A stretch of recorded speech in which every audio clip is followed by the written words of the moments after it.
Review code provided by Playtonic Friends.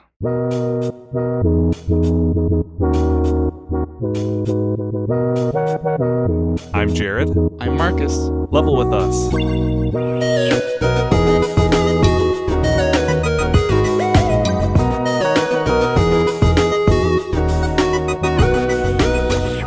Hello and welcome to Level With Us, the show where we have a cozy video game discussion every week. And this week we are talking about Blossom Tales 2, The Minotaur Prince, which just came out on Nintendo Switch and Steam. This was developed by Castle Pixel and published by Playtonic Friends. And we were lucky enough to get an early review code to give our thoughts on the game, but there's something pressing that we need to take care of first, and that is welcoming Marcus back to the podcast. Marcus is back. Oh my gosh. Marcus, I've missed you. How are you? I'm really good. You finally asked me how I was doing after all this time. I'm happy to be back. Yeah, I got back from South Korea, which was a blast. Super interesting. I really loved my experience over there, and I'd love to tell you a little bit about it. Maybe I can do that after we talk about Blossom Tales. Sounds great. This is a 2D action-adventure game in the style of an old-school Legend of Zelda game, and it really does a good job reminding me of why I love those games so much. So, Marcus, what do you think of the game? Yeah, kind of the same thing as you. It just very much leans into the era of the Legend of Zelda, specifically around the time of Link's Awakening and the Oracle games. As I played through the first part of it, I just thought, me 10, 15 years ago would be absolutely jazzed to play this game. I would be super excited by it, especially if someone pitched it to me as it's basically a Zelda game. And then I would just go full bore into it. It's very interesting playing a game of a different, creator, and also a more modern take on that thing. I guess a lot of the games we talk about are basically a modern take on some classic game. But it's especially interesting for 2D pixel art games like this, because the sprites will grow and shrink, which you cannot do that in, the grid of an 8-bit game. Yeah, this kind of gave me Nitrome vibes. Just kind of that blocky, very colorful, bright pixel art. But yeah, there's a lot of squash and stretch. And as far as the gameplay is concerned, like I said, it's pretty straightforward. You quest throughout the land. You slowly open up the map as you get more items from dungeons. And these dungeons are pretty meaty. They take an hour or two to finish. I was pretty surprised. And while most of them are fairly linear, those were kind of the dungeons I enjoyed the most in old school action-adventure games anyway, where you kind of face a gauntlet of enemies and puzzles until you get an item that lets you kind of opens up the dungeon more. I will say the final dungeon did give me some grief. There's some late game difficulty spikes, which I appreciated. I liked that it was ramping up, but there were a few puzzles that I found to be just a little bit obtuse, where they don't really give you any indication how they work. There's some mechanics that have never been introduced before that point. But it's a small gripe. Overall, I really liked some of the puzzles. There's a really cool circuit breaker puzzle later in the game that's one of my favorites. And I think each dungeon kind of has one central puzzle that they repeat, and then, of course, you have enemies and mini bosses, full bosses, the whole shebang. So, what was your favorite part of the game in terms of beginning, middle, or end? Do you feel like it really got into the swing of things in the middle, or do you feel like that difficulty helped it be more enjoyable? Yeah, for sure. I think the mid to late game was my favorite, because at that point, I unlocked a lot more combat options, where It's not just swinging your sword. You actually have a couple special moves, which are kind of just flourishes, but it still makes it way more fun to, swing your sword in a circle, shoot out some lasers, and then do a little ground pound move. I loved that. That was a collectible to try and find, was these combat scrolls that give you more attacks. That's something that does separate this a little bit from Zelda games. Another thing that separates this is the way the game is framed, the way the story is framed. You have a grandfather who's telling his grandkids, Chris, I think. Yeah, Chris and Lily. He's kind of telling them this story. And this is a sequel to the first game, which was also a story that he had told them. And the way they play with that is there are key moments throughout the game where something will happen and the kids will argue over what would be cooler in the story. And so you get to select what happens. So when you get a musical instrument in the game, I, of course, picked the accordion. But I loved that you could choose between that and a different instrument. I think it was a flute or something like that. And I don't want to spoil too much, but there's a few combat encounters where you get to decide what enemies you fight against right before you do, which is kind of cool, kind of fun, kind of novel. I just wish they went a little bit crazier with the, unreliable narrator stuff. I think they could have done all sorts of wacky things instead of just a couple, story moments. I would have loved it if there was more getting to decide maybe what order you go to the dungeons or other ways to mess with the different changing scenarios. Yeah, I think that there are certain games I guess they're more comedy based, but they're not afraid to let you kind of break the game for a joke, like a really extremely easy boss just to make a joke out of it.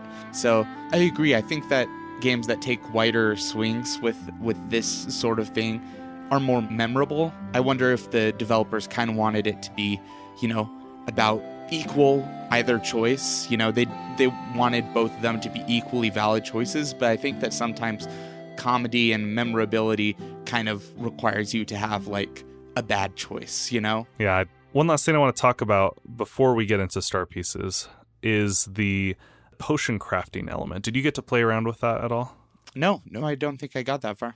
So throughout the game, you're collecting all sorts of things, just tons and tons of little materials. It might be little flowers or clovers in the grass. It might be fish that you catch in lakes or streams. It might be things that enemies drop. But all of these serve to craft your potions at little pots throughout the world.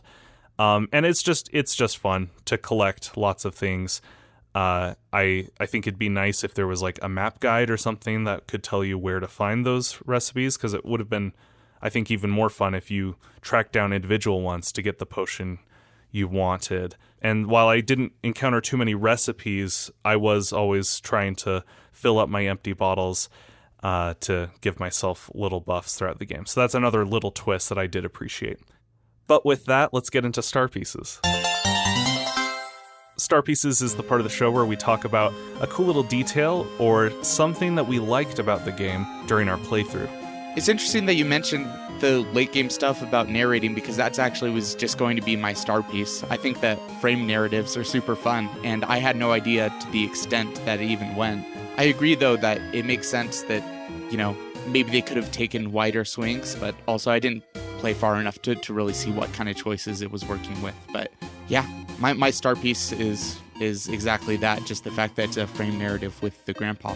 Well, for my star piece, there was a little Easter egg, a little piece of dialogue where you're in the desert and there are cacti everywhere, and they're really annoying because if you bump into them, you take damage, and they all take a few hits just to get rid of.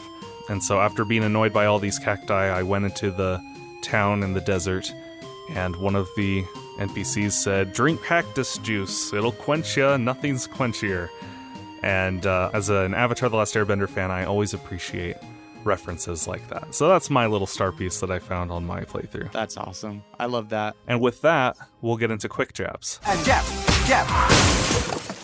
This is where we get to complain about something usually minor in the game that we didn't like very much. And for me, I really disliked that the B button is your sword swing, but also your interaction button.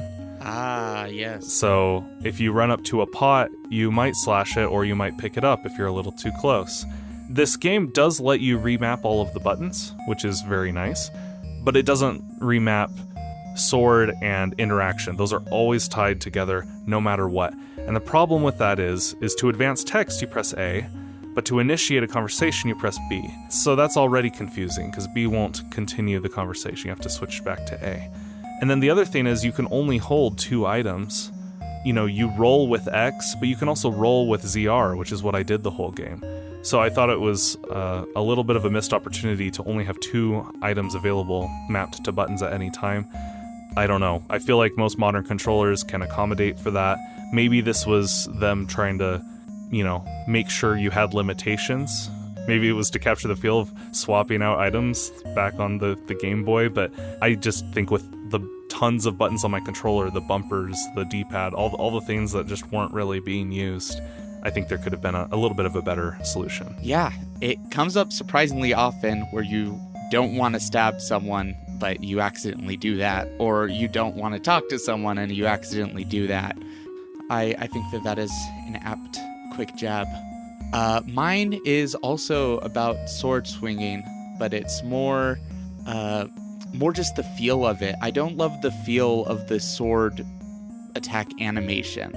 And it's difficult to put my finger on. It's obviously difficult to put your finger on feel of anything in games generally, but specifically just the character animation. Maybe it's a little long or something, or maybe it's the fact that you instantly snap to like 90 degrees one way and you do a full like 180 swipe from one side of you to another side. So it just doesn't have a real impact. It doesn't really have a destination in the animation, which makes it kind of feel, I don't know, a little slow, a little sluggish.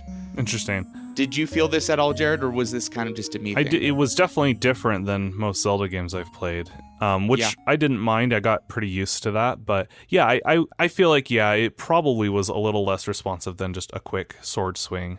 You kind of had to time your strikes. Right. Well, comparing this to the games that's sort of based on the same era of like Link's Awakening and the Oracle games, those have the slashing motion where the sword stops in front of you. So it's like a quarter turn rather than a half turn of the sword. So it has more of that kind of like stop of the sword. So it feels more like a complete motion, a complete chop, rather than like this wide follow through. So I don't know if it's just me being used to those other games, since this is taking so many things already from that playbook. But I don't know. It's one of those quick jabs that's maybe not a super fair quick jab, because it's not like I have a solution of like what I would have preferred. It felt a little slow to me. I think that's totally a fair quick jab. And that brings us to our last segment, which is Who's the Fake Fan? Fake fan. This is the quiz segment of our show where we try and stump each other with nerdy trivia questions. Well, Marcus, right at the start of the game, there's some little games that you play, these kind of cleverly disguised tutorials, where you have to hit targets and do other things. But there's also a little cup game where they put something under a cup and like a pebble or something, and they swap the cups around and you have to keep your eye on it. I've seen this done in video games before. It's a classic. And so we're going to do an audio version of that. Are you ready? How can you do an audio 3-card Monty? Well, I'm glad you asked. I want you to visualize in your mind 3 cups. They can be stone, they can be plastic, they could be whatever kind of cups you want them to be. Now, imagine me opening the middle cup. It's a coconut, yeah, Okay, the middle coconut. Coconut shell. I'm putting a little pebble that says, "You're a true fan," underneath the middle cup. And I close the cup down. Okay, is now the time where I tell you that the one on the left is a solo cup and the one on the right is a jug? Well, okay, if that helps you remember, then good for you, but I'm not going to be thinking about that. I'm going to verbally tell you which cups I switch, and I want you to keep your eye, or rather keep your mind's eye, on that pebble. But who's left is who's right? Are we looking across a table, or are we the same person with the same view? Good question. Yeah, let's say we're both sitting next to each other at the table. Okay. So we're both facing the same direction. We're both looking at this pebble, or these 3 cups with the pebble in the middle cup. Okay. Okay, so rapid fire. I'm going to start swapping these around. Hope you're ready. Let's see how this works. We're going to swap the left and middle, and then the left and right, and then the right and middle, and then the right and middle again, and then the left and the middle, and then the left and the right, and then the left and the middle, and then the middle and the right. Where is the pebble? Middle. It's on the right. Okay, I thought if I said it quickly with confidence, maybe that would make it more right. No, that was very good. Could we try it again? Absolutely. Because here's all I want. Here's the thing. I hate to say it, but I actually have trouble with my lefts and rights. Like I'm the type of person who has to think 2 seconds when someone says left, which way is left, and that's just a failing of being a human being. I'm a real bad person. But like, can we try that again? All right, here we go again. We've got the little pebble, and we're going to put it in the middle cup. Here we go. Here are the ones I'm going to swap. I'm going to swap the left and right, and then the left and the middle, and then the left and the right, and then the middle and the right, and then the middle and the right, and then the left and the right, then the left and the middle and the right, middle and the right, left and the right. Where is it? In the middle. Correct. Yes! I think. I need to listen back to Maybe. myself. I even had a little prop that I was moving around to try and keep track, but Nice. boy, I'm going to I bet I botched both of those, and then I'm going to have to listen back and then throw in an edited version of my voice saying, hey guys, I actually got it wrong. Sorry about that. Excuse me, Jared here.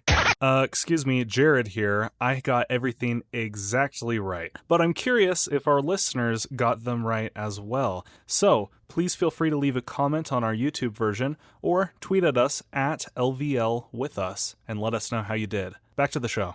That's a fun game, Jared. I like that. That was a good trivia question. Do you have a question for me, Marcus? Well, this game is Blossom Tales 2, the Minotaur Prince. Minotaur. How curious. Oh no, is this a mythology lesson? Jared, here are a few questions about the Minotaur. Okay. First question, was Minotaur a name, or was it the name of was it a species name or an individual name in Greek times? What do you mean? Like an individual name? Like there was one Minotaur? Was there one Minotaur or many Minotaur? I think there's probably only one. That's correct. Minotaurs as a race kind of came into being in like fantasy, but Gotcha. the original Minotaur was just the one. Second question is, who killed the Minotaur? Percy Jackson in the Incorrect. first Percy Jackson. Sorry. Wait, okay, Nope. let me guess again. Is it Perseus? No. Okay, wait. One more guess. Is it Hercules? Also no. I don't remember. I'll give you a hint. Another game that has a Minotaur in it mentions who killed the Minotaur. I'm talking about the game Hades. Of course. Yeah, I don't remember Hades. Minotaur. Oh, Theseus. Yes, Theseus killed the Minotaur. That's right, because you have to fight them both in the arena. I forgot about that. Huh, good question. Well, while Hades is fresh in your mind, the final question, you will only get this if you paid attention in Hades, because I can't think Great. of how you would know this otherwise. I thought we were talking about Blossom Tales. What's the name of the Minotaur, Jared? Oh, gosh. I was hoping you wouldn't ask this. You know what? I don't know, but I'm sure I'll be mad that I didn't know it once you tell me. Well, there's part of the name that deals with the fact that in being part cow, he's basically a steer. Mm-hmm. Asterius. Asterius. Oh, okay. Asterius or Asterion, depending on what Yeah, book you read. I did not remember that. Well done. 1 out of 3, or 1.5 maybe. 1.5. We'll take that. Not my best showing. But also nothing to do with Blossom Tales. Well, we've both successfully proven that we are fake fans, but yeah, Blossom Tales 2 has my recommendation. I think if you are looking for a 2D Zelda-like experience, this is good. I also think I could compare it to something like Tunic, which we played earlier this year. Both of those are great action-adventure games, and they make me wish we had more games in that style. And now that we are done discussing the game, it is finally time to catch up a little bit on your trip. So, Marcus, you went to South Korea for like a month and a half on a study abroad. Tell us about it. Like, what were your major highlights for the trip? For sure. It's hard to boil down an experience of a month into, a few talking points, but I'm sure anyone who's been to South Korea knows all of this already, but the food is amazing. Shocking. But yeah, no, the food was fantastic. I also just loved having cultural experiences that I hadn't had before, kind of feeling like a fish out of water was really fascinating because I don't speak Korean. So a major portion of my trip was just trying to figure out how to communicate with people and figuring out what's like universal body language and what definitely isn't. You didn't make any rude gestures by accident, did you? Not that I know of, but who can really say? There was definitely a couple moments where like an old lady yelled at me scolded me for walking on a path, and I don't know exactly what she was saying to me. So all I know is her and her friends said something, and we walked away, and they started laughing. So that was one of those like, I think I did something wrong. I wish I had more video game experiences to come back home with. Yeah, that was kind of my next question, because like I know there's, at least the areas you went to, because you were in Seoul, right? I remember you texted me a picture of like a video game flea market. Tell me about that. Yeah, it's really interesting because the bigger a city gets, the more kind of sub-specified the little markets can get. So it was kind of cool going just down this alleyway, like an underground tunnel that just was lined with a bunch of retro video game stuff. So that was really cool. Unfortunately, it was like mostly in Korean, and like I said, I don't speak Korean, so wasn't able to get too much there. But yeah, I wish I would have been able to like go into some like esports circles or stuff like that. I really didn't have time to kind of explore that side of things over there. Claw machines are huge over there. Do those kinds of video games? They shouldn't. Sure, let's do an episode about claw machines. Yeah, arcades too. I really enjoyed. I can't remember what it's called, but the taiko drum game. Oh yeah, there's like a whole series of that particular game. It's the one with the little red face and the blue face, right? That's right. Yeah, I have the app game, but there's something about playing on a giant drum with giant sticks. That's way fun. So I probably played that game like in 5 different arcades. That's awesome. Yeah, it was a lot of fun to play with other people too, because there are usually 2 of them right by each other. But yeah, 10 out of 10. Really enjoyed the trip, but I'm happy to be back. I bet people have enjoyed the Jared times. Like, you've been putting out a great podcast just on your lonesome. I think the show's suffered without you. I think we're better off when you're here, cracking jokes. Well, I think you're gonna suffer with me now, so... I'm glad you enjoyed your trip. I'm sure you didn't enjoy the jet lag. Mm-hmm. But now it's time to get to work, because we've got more episodes coming up of Level With Us. We've been getting some more review codes, which is very exciting. So there's a lot of indie games we'll be covering over the next few weeks. And pretty soon we'll be celebrating our 50th episode, which we've got some special plans for that as well. So I hope you're all looking forward to that. Level With Us is on all podcasting platforms as well as YouTube. And until next time, I'm Jared. I'm Marcus. And we'll level with you then.